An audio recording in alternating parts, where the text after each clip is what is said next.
కుసుమాలు.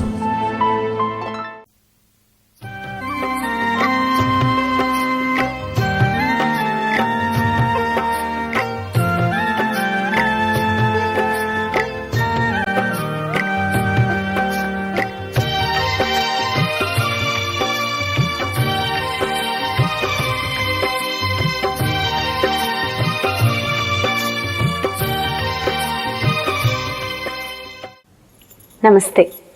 దివ్య కుసుమాలు కార్యక్రమానికి స్వాగతం. ప్రజాపిత బ్రహ్మకుమారి ఈశ్వరీయ విశ్వవిద్యాలయం యొక్క మొదటి నిర్వాహకులు యోగిని తపస్విని మాతేశ్వరి జగదంబ సరస్వతి గురించి ఈరోజు మనం తెలుసుకోబోతున్నాం ఈనాటి మన ఎపిసోడ్లో. మరి జగదంబ సరస్వతి గురించి, వారి యొక్క విశేషతల గురించి, వారి యొక్క లౌకిక జీవితం గురించి మనకు తెలియజేయడానికి మనతో పాటు ఉన్నారు స్టూడియోలో రాజయోగిని బ్రహ్మకుమారి లావణ్యకి గారు. మరి లావణ్యకి గారిని అడిగి మా అమ్మాయి యొక్క విశేషతలు తెలుసుకుందాం. నమస్తే. ఓం శాంతి. దివ్య కుసుమాల కార్యక్రమానికి స్వాగతం. Thank you. ఈరోజు మనం మాట్లాడుకోబోతున్న వ్యక్తి మామూలు వ్యక్తి కాదు. అంటే ప్రజాపిత బ్రహ్మకుమారి సంస్థకే ఒక మైలురాయి లాంటి వారు. అంతేకాకుండా వారి గురించి తెలియాల్సిన విషయాలు, విశేషతలు చాలా ఉన్నాయి. ఎన్నో తెలుసుకోవాలని ఉంది. మరి ముందుగా వారి యొక్క బాల్యం గురించి మొదలు పెడదాం. జగదంబ సరస్వతి, తన యొక్క లౌకిక నామము రాధ. అంటే తను 1919లో అమృత్సర్లో జన్మ తీసుకున్నారు. వాళ్ళ నాన్నగారు ఒక మంచి పెద్ద వ్యాపారి. ఆయన వెండి, బంగారము అలాగే నేతి వ్యాపారం చేసేటువంటి వారు. ఆయన వ్యాపారం ఎక్కువగా శ్రీలంక, బాంబే, బెనారస్, ఇలా కలకత్తా ముఖ్యమైనటువంటి నగరాల్లో ఉండేటువంటిది. వారు బాంబేలో ఉంటూ బాల్యం అంతా గడిపారు. బాల్యంలోనే బాంబేలో ఒక ఇంగ్లీష్ మీడియం స్కూల్లో మాతేశ్వరి జగదంబ గారు జాయిన్ అయ్యారు. అక్కడే చదువుకుంటూ కొంతకాలం తర్వాత వాళ్ళ నాన్నగారికి వ్యాపారంలో లాస్ వచ్చింది. వ్యాపారంలో లాస్ అవ్వటం వలన ఆయన చాలా దిగ్భ్రాంతికి లోనయ్యి కొద్ది కాలంలోనే హార్ట్ అటాక్తో శరీరాన్ని విడిచిపెట్టారు. వారి నాన్న పేరు పోకర్ దాస్, వారి అమ్మగారు రోజా. వారికి 3 సంతానము. అందులో పెద్ద అమ్మాయి పార్వతికి ముందుగానే వివాహం జరిగింది. రెండో అమ్మాయి రాధ, మూడో అమ్మాయి గోపి. ఇక వాళ్ళ అమ్మ రోజా గారు ఈ 2 పిల్లల్ని తీసుకొని భర్త మరణం తర్వాత తన తల్లిగారింటికి, పుట్టింటికి సింధ్ హైదరాబాద్కి వెళ్ళిపోయారు. అక్కడ సింధ్ హైదరాబాద్లో వాళ్ళ తల్లిగారింట్లో ఉంటూ రాధని మళ్ళీ స్కూల్లో జాయిన్ చేశారు. అక్కడ కుందన్మల్ మోడల్ ఇంగ్లీష్ మీడియం స్కూల్లో రాధ జాయిన్ అయింది. స్కూల్లో చాలా చురుగ్గా ఉండేది. అంటే రాధ బాల్యం నుండి చాలా అందంగా ఉండేటువంటిది. చాలా బొత్తుగా, చాలా అందంగా, తెల్లగా ఉండేటువంటిది. చూసే వారందరికీ కూడా అమ్మాయిని చూస్తూ ఉంటే ఇంకా చూడాలనిపిస్తూ ఉండేది. చాలా పొడవైనటువంటి జుట్టు ఉండేది. చాలా ఫ్యాషనబుల్గా మోడ్రన్ డ్రెస్సులు ఎక్కువగా ధరిస్తూ ఉండేది. బాల్యం అంతా బాంబేలో గడవడంతో చాలా ఫ్యాషన్స్ యొక్క అలవాటు కూడా రాధకి ఏర్పడింది. అక్కడ సింధులో అంత ఫ్యాషనబుల్గా ఒక కన్యని మొదటిసారిగా అక్కడి వాళ్ళందరూ చూస్తున్నట్టుగా వింతగా తను రోజు వెళ్తూ ఉంటే కొంతమంది వెయిట్ చేసి మరీ చూసేవారు. ఈ దారిలో ఆ అమ్మాయి ఈరోజు ఏం డ్రెస్ వేసుకొని వెళ్తుందా, ఎలా వెళ్తుందా అని. అంటే అంత ఆకర్షణీయమైనటువంటి రూపము రాధకి ఉండేది. బాల్యంలో ట్వింకిల్ ట్వింకిల్ లిటిల్ స్టార్ అని ఆ సాంగ్ పైన చాలా చక్కటి డాన్స్ పర్ఫార్మెన్స్ స్కూల్ డే ఫంక్షన్లో రాధ ఇవ్వటం జరిగింది.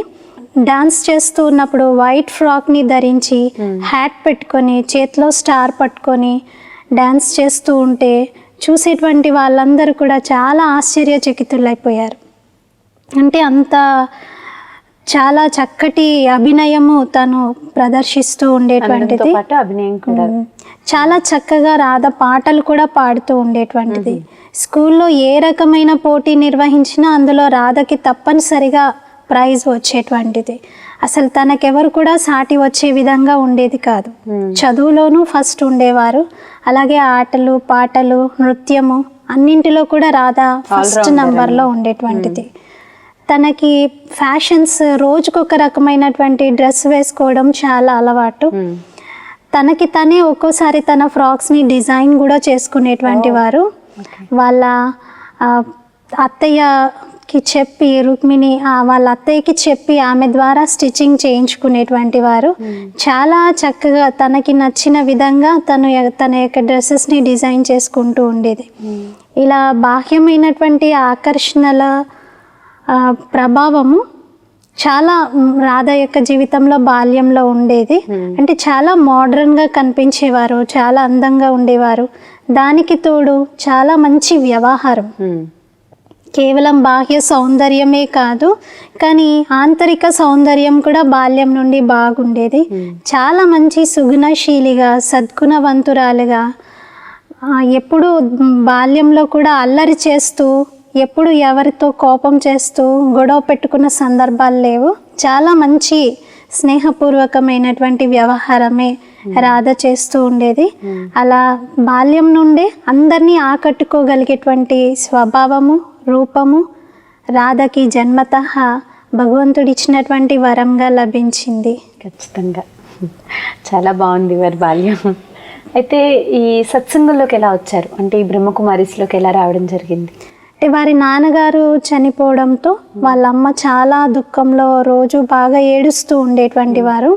ఆ సమయంలో వాళ్ళ అమ్మగారి అక్క, అంటే రాధకి పెద్దమ్మ అవుతుంది, ఆవిడ ప్రతిరోజు వాళ్ళ ఇంటి నుండి వచ్చి ఈ రోజా గారికి భగవద్గీతను, అలాగే సుక్మణి, గురుముఖి ఇవన్నీ కూడా గ్రంథాలు వినిపిస్తూ ఉండేటువంటి రాధ వాళ్ళ అమ్మగారికి. అంటే రాధ వాళ్ళ అమ్మతో పాటు వాళ్ళ అమ్మగారి ఇంకొక చెల్లెలు ఉండేది, ధ్యాని అని. ఆవిడ భర్త కూడా అదే సమయంలో చనిపోవడం జరిగింది. అలా ప్రతిరోజు ఒకే ఇంటికి చెందినటువంటి ఇద్దరు కూతుర్లకి వారి వారి భర్తలు కోల్పోవడంతో వాళ్ళ ఇంటికి వాళ్ళ పెద్ద కూతురు, అంటే రాధ వాళ్ళ పెద్దమ్మ వచ్చేసి ప్రతిరోజు గీత జ్ఞానాన్ని వినిపించడము, అలాగే కొంత గురుముఖి, సుకుమని గ్రంథాలు కూడా వినిపిస్తూ వారి ఆత్మశాంతికి సంబంధించిన విషయాల్ని చెప్తూ ఉండేటువంటి వారు. అలా ప్రతిరోజు ఆవిడ వాళ్ళ ఇంటి నుండి తల్లిగారింటికి వస్తూ ఉంటే, ఆ సమయంలో పితాశ్రీ బ్రహ్మ బాబా యొక్క లౌకిక పత్ని జశోద రోజు ఆమెని గమనిస్తూ ఉండేది. రోజు ఈవిడ ఈ దారిలో వెళ్తూ ఉంది, ఈ టైంకి ఎక్కడికి వెళ్తూ ఉంది అని ఒకరోజు పిలిచి అడిగారు రాధ వల్ల పెద్దమ్మని పిలిచి అడిగినప్పుడు ఆవిడ ఇలా ఫలానా మా ఇద్దరు చెల్లెళ్ళకి భర్తలు చనిపోయారు, దాని కారణంగా నేను వాళ్ళకి దుఃఖంలో ఉన్నారు, వారిని ఆ దుఃఖం నుండి విడిపించడానికి ప్రతిరోజు ఇలా కొంత గీత జ్ఞానం విషయాలు వినిపిస్తూ ఉన్నాను, చదివి చెప్తున్నాను అని అన్నారు. అప్పుడు యశోదామాత ఇంకా దాదా కొద్ది కాలం నుండి ఇక్కడ సత్సంగం నిర్వహిస్తున్నారు, చాలా చక్కగా వినిపిస్తూ ఉన్నారు, మరి ఆ సత్సంగంలో మీకు ఈ విషయాలు మీకు కావాల్సినవన్నీ కూడా లభిస్తాయి, మీరు రండి వినండి, మీకు నచ్చితే వాళ్ళని కూడా తీసుకురండి అన్నారు. అలా ఆవిడ మొదటి రోజు వినడం ఆమెకి బాగా ప్రభావం పడి, రెండో రోజు వాళ్ళిద్దరు చెల్లెల్ని కూడా సత్సంగానికి తీసుకొచ్చారు. 2 రోజులు అలా సత్సంగం వినగానే, సత్సంగంలో పాల్గొనగానే వీళ్ళందరి ముఖాలు వెలిగిపోతూ వచ్చాయి. అంటే వారికి చాలా ఆత్మశాంతి యొక్క అనుభవం కలుగుతూ ఉంది. ఈ పరివర్తన చూసి రాధ వారిని వెంటనే మీరు ఎక్కడికి వెళ్తున్నారు అని అడిగింది. ఇలా మేము సత్సంగానికి వెళ్తున్నాము, దాదా చాలా బాగా గీత పైన చెప్తూ ఉన్నారు, నీవు కూడా రా, నీకైతే భగవద్గీత గురించి చాలా జ్ఞానం ఉంది కదా, నీవు వచ్చినట్లయితే మాకు విని నువ్వు అర్థాన్ని కూడా చెప్పగలుగుతావు, ఇంకా బాగా మాకు అర్థమవుతుంది అని. అలా వారి అమ్మగారు ఆహ్వానించడంతో రాధ మొదటిసారి సత్సంగానికి వెళ్ళింది. తను ఏ రోజైతే సత్సంగానికి వెళ్ళిందో ఆ మొదటి రోజు సత్సంగంలో ఇలా అడుగు పెట్టగానే బాబా దృష్టి రాధపై పడింది. చూడగానే బాబాకి ఒకటే సంకల్పం కలిగింది, నా కల్పకృతం యొక్క వారస పుత్రిక వచ్చేసింది అని. రాధకి కూడా బాబాని చూడగానే నా జన్మ జన్మల యొక్క దాహం తీరింది, నా తండ్రి వద్దకు నేను వచ్చేసాను, నా నిజమైన తండ్రి వద్దకు నేను చేరుకున్నాను అని ఆ సంకల్పం కలిగింది. వచ్చిన మొదటి సంకల్పంలోనే, ఫస్ట్ ఇన్స్టెన్స్లో చూడగానే. అలా వెంటనే ఇంకా రాధా సత్సంగం అంతా విన్నారు. ఆ తర్వాత బాబా నీవు ప్రతిరోజు రావాలి, నీవు ఈ జ్ఞానాన్ని వినాలి అని బాబా చెప్పడంతో అలా ప్రతిరోజు రాధ వెళ్తూ వచ్చింది. ఆ యొక్క సత్సంగంలో ఓం ధ్వని చేస్తూ అందరూ ధ్యానంలోకి వెళ్ళేటువంటి వారు. రాధ యొక్క టోన్ చాలా బాగుండేది, చాలా స్వీట్గా ఉండేది, చాలా అందరినీ ఆకర్షించే విధంగా ఉండేది. బాబా వారిని నీవు ఓం ధ్వని చేస్తూ అందరికీ యోగంలోకి తీసుకువెళ్ళాలి అని చెప్పారు. అప్పుడు మొదటిసారి రాధ ఓం ధ్వని చేస్తూ ఉన్నప్పుడు సత్సంగంలో ఉన్నటువంటి వాళ్ళందరికీ కూడా చాలా ఆత్మిక అనుభవం కలిగింది. అప్పటి నుండి అందరూ రాధని ఓం రాధ అని పిలవడం మొదలు పెట్టారు. అంటే బాగా చేస్తారు కాబట్టి చాలా మధురమైనటువంటి కంఠం ఉంది. రాధతో పాటు ఇంకా మిగతా సభ్యుల్లో కూడా కొంతమంది చేస్తూ వచ్చారు, కానీ రాధ యొక్క గొంతు, ఆ యొక్క కంఠం చాలా విశేషంగా ఉండేటువంటిది. అలా రాధ ఓం రాధగా మారింది. అలా సత్సంగంలో అడుగు పెట్టడం జరిగింది. చాలా చక్కగా పాటలు పాడుతూ ఉండటాన్ని కూడా గమనించి బాబా తనకి ప్రతిరోజు ఒక పాటను రాసి ఇచ్చేవారు. సత్సంగం ప్రారంభంకి ముందు రాధ ఈ పాటని అందరి ముందు పాడి వినిపించేవారు. అలా ఓం రాధ పాడినటువంటి మొదటి పాట, నేను ఏదైతే పొందాలనుకున్నానో అదంతా పొందాను, ఓ సఖి నాకు ఇక్కడ అంతా లభించింది, ఇంకా పొందాల్సింది ఏదీ లేదు అని. అలా ప్రతిరోజు పాటలు కూడా పాడుతూ ఉండేటువంటి వారు. మమ్మకి, గురుముఖి, అలాగే గుజరాతీ భాషలు కూడా రాయటం, పాడటం బాగా వచ్చు. ఎంతమంది అయితే యజ్ఞవత్సలు ఉన్నారో వారందరినీ సంభాలన చేయడానికి, వారందరి యొక్క బాగోగులు చూసుకోవటానికి బాబా ఎప్పుడైతే సత్సంగం యొక్క విస్తారం జరిగిందో అప్పుడు ఎవరైనా ఒకరిని నియమించి వారందరి యొక్క పాలన నిమిత్తం ఉంచాలి అనుకున్నారు. అంటే ఇది పరమాత్మ యొక్క కార్యము. పరమాత్ముడి కార్యం యొక్క భారాన్నంతా కూడా మాతల పైన పెట్టారు. అంటే కన్యలు, మాతలు, వీరి ద్వారానే ఇదంతా మొత్తం విశ్వవ్యాప్తంగా అందరికీ అందాలి. ఈ జ్ఞాన కలశం మాతల ద్వారానే విశ్వంలో అందించాలి అని సంకల్పించారు. దానికి నిమిత్తంగా జగదంబ సరస్వతిని అంటే ఓం రాధని నియమించారు. అది కూడా ఎందుకు అంటే ఓం రాధ ఇలా పాటలు పాడుతూ సత్సంగంలో చాలా చక్కగా బాబా చెప్పే జ్ఞానాన్ని వినిపిస్తూ ఉన్న సమయంలో బాబాకి ఒకరోజు దృష్టినిస్తూ ఉంటే తనని చూస్తూనే అన్నారు, ఓం రాధ నీవే అనురాధవి, నీవే జగతంబవి, నీవే కాబోయే లక్ష్మివి అని. ఈ రాధతో పాటు రాధ యొక్క చెల్లెలు గోపి అని ఉండేవారు. ఆవిడ కూడా సత్సంగానికి వస్తూ ఉండేది. తనకి సత్సంగంలో మొట్టమొదటిసారిగా సాక్షాత్కారం జరిగింది. అంటే ఆ సత్సంగంలో వచ్చేటువంటి సభ్యులందరిలోకెల్లా మొదటి సాక్షాత్కారం జరిగింది ఈ రాధ వాళ్ళ చెల్లెలికి, గోపికి. తనకి బాబా శ్రీకృష్ణుని రూపంలో కనిపించారు, బ్రహ్మ బాబా. వారు ఆ సమయంలో కాశ్మీర్లో ఉన్నారు, తన కుటుంబంతో సహా కాశ్మీర్కని వెళ్ళారు. ఆ సమయంలో సత్సంగం యొక్క బాధ్యతలన్నింటినీ కూడా ఓం రాధకి అప్పగించి వెళ్ళారు. కానీ ఆ సమయంలో బ్రహ్మ బాబాను తను కృష్ణుడి రూపంలో చూశారు. ఈ ఓం రాధని శ్రీ రాధగా చూశారు. అంటే రాబోయేటటువంటి స్వర్ణిమ యుగం యొక్క దృశ్యాలలో కృష్ణుడు, రాధగా వీరిద్దరిని చూడటం జరిగింది. అలా చూసినప్పుడు ఎప్పుడైతే బ్రహ్మ బాబా తిరిగి వచ్చారో కాశ్మీర్ నుండి, అప్పుడు తనకి కలిగినటువంటి అనుభవాలు, సాక్షాత్కారాలన్నీ కూడా తను వినిపించారు. అలా ఆ అమ్మాయికి, గోపికి చాలా రోజుల వరకు సాక్షాత్కారాలు జరుగుతూ ఆ సాక్షాత్కారాల్లో తను వీరిద్దరిని కూడా కృష్ణుడిగా, రాధగా చూస్తూ వారిని పట్టుకొని రాస్ కూడా చేస్తూ ఉండేటువంటి వారు. అలా ఎప్పుడైతే భవిష్యత్తు ప్రణాళిక పరమాత్ముడిది, ఇది వీరు ఈ విధంగా కాబోతున్నారు అని తెలిసిందో అప్పుడు ఇంకా పరమాత్ముడు ప్రజాపిత బ్రహ్మ ద్వారా ఓం రాధని అందరినీ సంభాళించడానికి నిమిత్తంగా చేశారు. అయితే మొదటిసారి మమ్మ అని పిలిచింది మాత్రం నిర్మల్ శాంత దాదీజీ.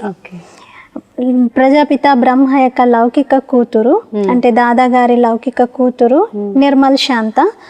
ఆవిడ చాలా గారభంగా పెరిగారు. అయితే బాబా తనని, నీవు ఇప్పటి నుండి ఆ ఓం రాధ వద్దనే నీ యొక్క పాలన మొత్తం కూడా జరుగుతుంది, తన దగ్గరే నీవు ఉండాలి. వాళ్ళంతా కూడా సపరేట్గా ఉండేటువంటి వారు. బ్రహ్మ బాబా వేరుగా ఉండేవారు. ఆ యొక్క సత్సంగానికి వచ్చేటువంటి కన్యలు, మాతలంతా కలిసి ఇంకొక భవనంలో ఉండేవారు. తన కూతుర్ని కూడా ఆ భవనంలో ఉంచుతూ అక్కడ ఓం రాధ ద్వారానే నీకు పాలన జరుగుతుంది, ఇప్పటి నుండి ఆవిడే నీకు తల్లి అని బాబా అలా చెప్పారు. అలా ఎప్పుడైతే ఆవిడే నీకు తల్లి అన్నారో అప్పటి నుండి తను మమ్మ అని పిలవడం మొదలుపెట్టారు. మీరే నాకు తల్లి కాబట్టి మీరే నాకు మమ్మ అని. మమ్మ అంటే తల్లి అని అర్థం.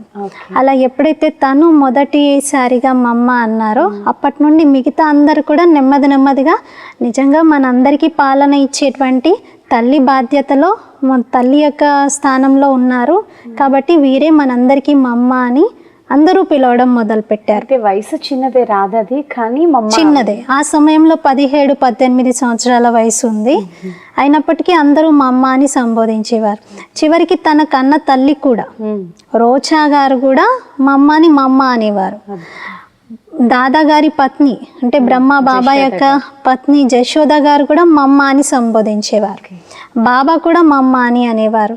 అలా అందరూ మమ్మ అని పిలుస్తూ ఇంకా మమ్మ పేరు అలా సార్థకం అయిపోతూ వారి వయసులో చిన్నవాళ్ళైనా కూడా వారికి ఉన్నటువంటి సంస్కారాల ఆధారంగా మమ్మ అని పిలువబడ్డారు. చూస్తూ ఉంటేనే తన శరీర ఆకృతిలో కూడా మార్పు వచ్చేసింది. అంటే అప్పటి వరకు చిన్న అమ్మాయిగా కన్యగా కనిపించినటువంటి ఓం రాధ ఎప్పుడైతే మమ్మగా పిలువబడుతూ వచ్చిందో అప్పటి నుండి తన యొక్క దేహదారుఢ్యం కూడా పెరిగింది. చూడ్డానికి నిజంగా అందరికీ తల్లి అనిపించే విధంగా తన యొక్క రూపంలో మార్పు వచ్చేసింది. అలా పరమాత్మ యొక్క కార్యాన్ని మమ్మ తల్లి వలె ఉంటూ ఈ యొక్క యజ్ఞ బాధ్యతలన్నింటినీ స్వీకరిస్తూ ముందుకు నడిపిస్తూ వచ్చారు. చాలా బాగా వివరించారు. అయితే మమ్మని అంటే రాధాని మాతేశ్వరి జగదంబ సరస్వతి అని కూడా అనేవారు. మరి దేని కారణంగా అలా పిలవడం జరిగింది? మాతేశ్వరి జగదంబ సరస్వతి అని ఎందుకన్నారంటే పరమాత్ముడు బ్రహ్మ ద్వారా ఏదైతే సృష్టి స్థాపన యొక్క కార్యాన్ని కొత్త ప్రపంచం యొక్క స్థాపన కార్యాన్ని చేపడుతూ ఉన్నారో అందులో ఆ యొక్క స్థాపన నిమిత్తం ఎంతమంది అయితే సహయోగాన్ని ఇచ్చారో వారందరి యొక్క పాలనకు నిమిత్తంగా ఒకరిని నియమించారు. అంటే మనకు తెలుసు బ్రహ్మ సరస్వతి ద్వారానే, యాడమ్ అండ్ ఈవ్ ద్వారానే, ఆదిదేవి ద్వారానే, ఫస్ట్ మ్యాన్ ఫస్ట్ లేడీ అంటారు, వారి ద్వారానే సృష్టి ఆరంభమైంది అని చెప్తూ ఉంటారు. వాస్తవంగా నూతన ప్రపంచం యొక్క స్థాపన యొక్క ఆరంభంలో పరమాత్ముడు ఎలా అయితే దాదాని ప్రజాపిత బ్రహ్మ అన్నారో అలా మమ్మను మాతేశ్వరి జగదంబ సరస్వతి అని సంబోధించారు. నిజంగా శాస్త్రాల్లో ఏదైతే సరస్వతి యొక్క రూపాన్ని మనం చూస్తూ ఉన్నామో, సరస్వతి దేవి యొక్క ఆరాధన అర్చన ఏదైతే చేస్తూ ఉన్నారో అదంతా మమ్మకి జ్ఞాపకార్థంగానే అనేది స్పష్టంగా తెలుస్తుంది. ఎందుకంటే సరస్వతీ దేవి అందరు దేవతల్లోకెల్లా చాలా అత్యంత గౌరవప్రదమైనటువంటి చాలా అగ్రగణ్యమైనటువంటి స్థానంలో ఉన్నారు. సరస్వతిని విద్యాదేవి అని కొలుస్తూ ఉంటారు. వాస్తవానికి చూస్తే స్థూలమైనటువంటి విద్య విషయం కాదు, ఏదైతే అన్నింటికన్నా ఉన్నతమైన విద్య ఉంటుందో దాన్ని బ్రహ్మ విద్య అంటారు. అంటే పరమాత్ముడు బ్రహ్మ ముఖం ద్వారా వినిపించేటువంటి ఈ జ్ఞానం యొక్క విద్యను అభ్యసించి సరస్వతి విద్యాదేవిగా అయ్యారు. అందుకే జగదంబ సరస్వతి అని మమ్మని సంబోధించారు. అంటే అందరికీ తల్లిగా అయి పాలనిస్తున్నందుకు జగదంబ అన్నారు. మొత్తం విశ్వానికి జగత్తుకు తల్లి అనేటువంటి భావనతో జ్ఞానం యొక్క పాలననిస్తున్నందుకు, తర్వాత సరస్వతి అని అందరినీ సమానంగా చూస్తూ అందరికీ జ్ఞానాన్ని సమానంగా పంచుతున్న దానికి గుర్తుగా సరస్వతీదేవి అన్నారు.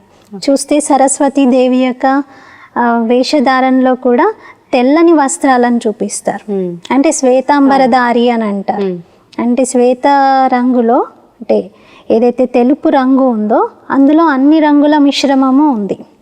మమ్మ అలా తెల్లని వస్త్రాలను ధరించి నిజంగా హంసవాహినిగా శ్వేతాంబరధారి సాక్షాత్తు సరస్వతీదేవిగానే కనిపించేవారు. ఎందుకంటే మమ్మ చాలా బాగా వీణను కూడా మ్రోగించేవారు. తను ఎప్పుడైతే వీణ మ్రోగిస్తూ పాటలు పాడుతూ ఉండేవారో అప్పుడు నిజంగా సాక్షాత్తు సరస్వతీదేవియే ఈ భూమిపైకి వచ్చి అలా వీణ మ్రోగిస్తూ ఉందా అని అందరికీ అలాంటి అనుభవం కలుగుతూ ఉండేటువంటిది. అయితే బయట మామూలుగా సరస్వతి అంటే చదువుకి సంబంధించి మనం సరస్వతీదేవితో పోల్చుతాం. అయితే ఇక్కడ మాతేశ్వరి జగదంబాని మనం సరస్వతి అంటున్నాం. అయితే ఏ రకంగా జ్ఞానాన్ని వినిపించేవారు? మమ్మ జ్ఞానం వినిపించేటువంటి కళ చాలా అద్భుతంగా ఉండేది. ఎందుకంటే తనలో జ్ఞానం పట్ల చాలా స్పష్టమైనటువంటి అంటే క్లారిటీ ఉండేది. చాలా స్పష్టంగా ప్రతి విషయాన్ని అర్థం చేసుకునేటువంటి వారు. ఎప్పుడైతే బాబా యజ్ఞం యొక్క స్థాపన చేశారో అప్పటి నుండి మమ్మ జ్ఞానాన్ని వింటూనే స్వరూపంగా చేసుకుంటూ వచ్చారు.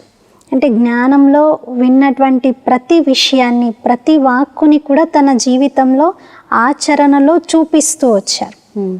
ఏదైనా చెప్పడానికన్నా ముందు మా అమ్మ దాన్ని చేసి చూపించేటువంటి వారు. ఓకే. బాబా ఎప్పుడైతే మురళి వినిపించేవారో అప్పుడు మురళిని మా అమ్మ చకోర పక్షి వలె కూర్చొని వినేవారు. ఓకే. వాస్తవంగా ఎప్పుడైతే సంస్థ సింధ్, హైదరాబాద్, కరాచీ తర్వాత భారతదేశంలో మౌంట్ ఆబుకి తరలించారో అప్పటి నుండి మౌంట్ ఆబులో బాబా ముందుగా మురళి వినిపించడానికి ముందు మా అమ్మ వినిపించేవారు. ఓకే. అంటే బాబా క్లాస్కి రాకముందే మా అమ్మ అందరికీ కొంత జ్ఞానం యొక్క విషయాలను చిట్ చాట్ చేస్తూ క్లాస్ వలె చెప్తూ ఉండేవారు. ఓకే. కానీ బాబా ఎప్పుడైతే వచ్చి క్లాస్ వినిపిస్తారో అప్పుడు మా అమ్మ పూర్తిగా ఆపేసి బాబా రాగానే క్లాస్ ఆపేసేవారు. బాబా వైపు తిరిగి చూస్తూ చాలా ఏకాగ్రంగా మురళి వినేవారు. వినే సమయంలో తన దృష్టి కానీ తన యొక్క ముఖం కానీ బాబా వైపు తప్ప ఇంకెట్టువైపు ఉండేది కాదు. అంటే అంత ఏకాగ్రంగా వినటం. మిగతా కూర్చున్నటువంటి సభ్యులందరూ కూడా మా అమ్మని చూస్తూ ఉండేవారు. బాబా ఏ విషయాన్ని ఎలా చెప్తూ ఉంటే అది మా అమ్మలో సాకారంగా కనిపిస్తూ ఉండేది. మా అమ్మలో ఆ ఫీలింగ్స్, ఆ వైబ్రేషన్స్, ఆ ఎక్స్ప్రెషన్స్ అన్నీ కనబడుతూ ఉండేవి. అంటే అలా పూర్తిగా లీనమైపోయి మా అమ్మ జ్ఞానాన్ని ఆస్వాదిస్తూ ఉండేటువంటి వారు. మా అమ్మ జ్ఞానాన్ని ముందు ఒక గాడ్లీ స్టూడెంట్గా, నెంబర్ 1 స్టూడెంట్గా విన్నారు. ఆ తర్వాత దాన్ని అందరికీ అందిస్తూ వచ్చారు. కానీ ఇతరులకి అందించాలి అంటే ఖచ్చితంగా ముందు వీళ్ళ స్వరూపంగా తయారవ్వాలి. అది చాలా కష్టం కూడా. మా అమ్మ దాన్ని ప్రాక్టికల్గా చేసి చూపించారు. మా అమ్మ ఏదైతే విన్నారో, దేన్నైతే జీవితంలో ఆచరించారో దాన్ని తర్వాత చెప్పడం స్టార్ట్ చేశారు. ఆదిలోనే మొదట్లో సింధ్లో, కరాచీలో ఉన్నప్పటి నుండి మా అమ్మ చాలా చక్కగా జ్ఞానాన్ని వినిపించేవారు. మా అమ్మ ఒక్కసారి ఎవరికైనా జ్ఞానం వినిపించారు అంటే వాళ్ళు ఇంకా పూర్తిగా బలిహారం అయిపోయేవారు, పూర్తిగా అంకితం అయిపోయేవారు. ఒకసారి చంద్రమణి దాదీజీ అని ఉన్నారు. వాళ్ళ ఫాదర్ చాలా బాగా డ్రింక్ చేసేవారు. బాగా చాలా అంటే చాలా అడిక్ట్ అయిపోయి ఉన్నారు దానికి. ఆయన ఒకసారి సత్సంగానికి వచ్చారు. వచ్చినప్పుడు మా అమ్మ వారికి కోర్స్ ఇచ్చారు. మా అమ్మ ఒకటే ఒక విషయాన్ని ఆయనకి తెలియజేయడంతో ఆయన వెంటనే తనలో ఉన్నటువంటి అంత గట్టి సంస్కారాన్ని, అంత గట్టిగా ఏర్పడిన అలవాటుని వెంటనే మానుకోగలిగారు. మా అమ్మ ఒకటే చెప్పారంట, మీ దేహము ఒక దేవాలయము, ఈ దేహం అనే దేవాలయంలో మీరు ఒక చైతన్యమూర్తి, దేవతగా ఉన్న ఆత్మ. మరి దేవతకి ఎటువంటి ఆహార పానీయాలు అందిస్తారు? దేవతకి మీరు ఆల్కహాల్ ఇస్తారా? దేవతలకైతే మద్యం అందించరు కదా. మరి దేహం అనే దేవాలయంలో ఉన్న చైతన్య దేవతకి ఎటువంటి ఆహారాన్ని, ఎటువంటి పానీయాలను అందిస్తున్నారు ఒక్కసారి మనము చూసుకోవాలి అన్నారు. అంతే ఆయనకి వెంటనే రియలైజేషన్ కలిగి ఇంటికి వెళ్ళి వెంటనే తన దగ్గర ఉన్నటువంటి వైన్ బాటిల్స్ అన్నింటినీ కూడా గోడకి విసురుతూ పగలగొట్టేస్తున్నాడు. వాళ్ళ బ్రదర్ వచ్చేసి, ఇంత కాస్ట్లీ బాటిల్స్ని పడేస్తున్నావు, నీకొద్దైతే అది నాకు ఇచ్చేసేయి అని అన్నారంట.